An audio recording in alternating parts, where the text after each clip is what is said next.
ನಮ್ಮ ದಾಂಡೇಲಿ ಮತ್ತು ಈ ಕ್ಷೇತ್ರಕ್ಕೆ ಮೊದಲನೇ ಬಾರಿ ಶ್ರೀಮತಿ ಪ್ರಿಯಾಂಕಾ ಗಾಂಧೀಜಿಯವರು ಇಲ್ಲಿ ಬರ್ತಾ ಇದ್ದಾರೆ. ಬಹಳ ಈರ್ಷೆಯಿಂದ ನಮ್ಮೆಲ್ಲ ಇಲ್ಲಿ ಜನರು ಅವರ ಆಗಮನಕ್ಕೆ ಕಾಯ್ತಾ ಇದ್ದಾರೆ.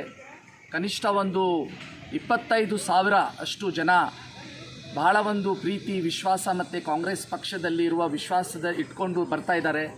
ಮತ್ತು ಈ ಫಂಕ್ಷನ್ನಲ್ಲಿ ಪ್ರಿಯಾಂಕಾ ಗಾಂಧಿಯವರ ಜೊತೆಯಲ್ಲಿ ನಮ್ಮ ಮಯೂರ್ ಜಯಕುಮಾರ್ ಅವರು AICC ಸೆಕ್ರೆಟ್ರಿ, BK ಹರಿಪ್ರಸಾದ್ ಅವರು ನಮ್ಮ leader of opposition legislative council, ಮತ್ತು ನಮ್ಮ ಎಲ್ಲ KPCC ಮತ್ತು ಬ್ಲಾಕ್ ಮತ್ತು ಎಲ್ಲ ಕಾರ್ಯಕರ್ತರು, ನಮ್ಮ ಶಕ್ತಿ ಅಂದರೆ ನಮ್ಮ ಕಾರ್ಯಕರ್ತರು ಎಲ್ಲರೂ ಬಹಳ ಸಂಖ್ಯೆಯಿಂದ ಬರುವ ನಮಗೆ ನಿರೀಕ್ಷೆ ಇದೆ. ಮತ್ತು ಇಲ್ಲಿಂದ ಕಾಂಗ್ರೆಸ್ಸು ಕರ್ನಾಟಕದಲ್ಲಿ ಜಯಭಾರಿ ಆಗ್ತದೆ ಅಂತ ನನಗೆ ಪೂರ್ಣ ವಿಶ್ವಾಸ ಇದೆ ಅಂತ ನಾನು ಹೇಳಲಿಕ್ಕೆ ಬಯಸ್ತೇನೆ.